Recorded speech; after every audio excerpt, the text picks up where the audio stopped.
இப்போ இன்றைக்கு மாணவர்கள் மிகப்பெரிய அளவில் போதை கலாச்சாரத்துக்கு அடிமையாயிருக்காங்க. அதை எப்படி பார்க்குறீங்க? அதுதான் இந்த 4 ரெஸ்பான்சிபிலிட்டி நம்ம குடுத்துட்டோம்னு வச்சுங்களேன், அவனுக்கு பாதை தெரிஞ்சிரும். Mental responsibility. அவன் மென்டல் வந்து துக்கமா இருக்கும்போது தானே, பாதை மாறி போகும்போது தானே போதை வருது. நீங்க பாக்கு முன்னாடி 2 கொம்பு போட்டீங்கன்னா, போ ஆயிடுது. இயற்கை நிலையை விட்டு அவன் பார்க்குறான். அதுதான் போதை.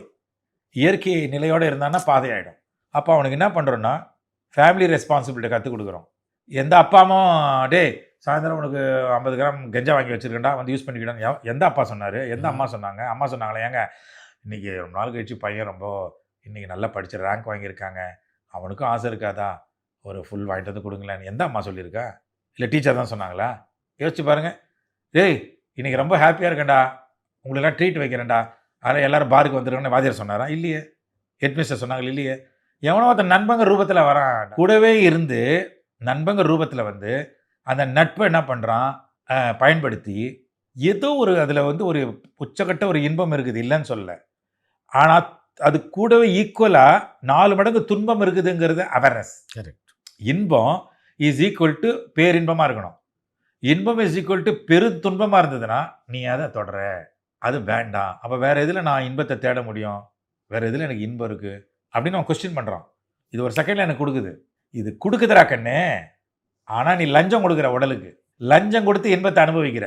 இன்னொருத்தருக்கு லஞ்சம் குடுத்து காரியத்தை சாதிக்கிறதுங்கிறது வேற உலகம்.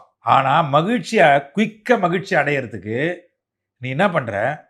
4 பேருக்கு நல்லது பண்ணி சாப்பாடு போட்டு, சிரிக்க வச்சு, மகிழ்ச்சி படுத்தி, அந்த சந்தோஷத்த பார்த்து அனுபவிக்க வேண்டிய அந்த நன்றி உணர்வு அது நன்றி உணர்வு மூலம் வர வேண்டிய மகிழ்ச்சிய மகிழ்வித்து மகிழ வேண்டிய ஒரு நிலைப்பாடு மாறி, இந்த உடலுக்கு நீ லஞ்சம் குடுக்குற. எப்படி?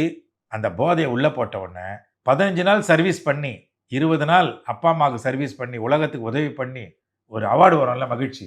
சமூக சேவை பண்ண மகிழ்ச்சிய 5 செகண்ட்ல இந்த மருந்து உள்ள போய் என்ன பண்ணுதுன்னா, போய் மிரட்டுது. 10 நிமிஷத்துல இன்பத்த குடுத்தாகணும்னு லிவர போய் மிரட்டுது. சிறுமூளைய மிரட்டுது, செரிபெல்லத்த. வயித்த மிரட்டுது. எல்லா ஆர்கனையும் அடிச்சு மெரிச்சு, குர்ரா இன்பத்தன்னு மிரட்டி வாங்கி குடுக்குற இன்பம் தான் உனக்கு போதை. அது மிரட்டினதுக்கு அப்புறம் போதை கொஞ்ச நேரம் இருக்கும், போயிடும். ஆனா மிரட்டப்பட்ட அத்தனை ஆர்கனும் நலிவடைஞ்சு போயிடுது. அதனால தான் கல்லீரலுக்கு கல்லறை கட்டிடுறீங்க. லங்ஸுக்கு லாடம் கட்டிடுறீங்க.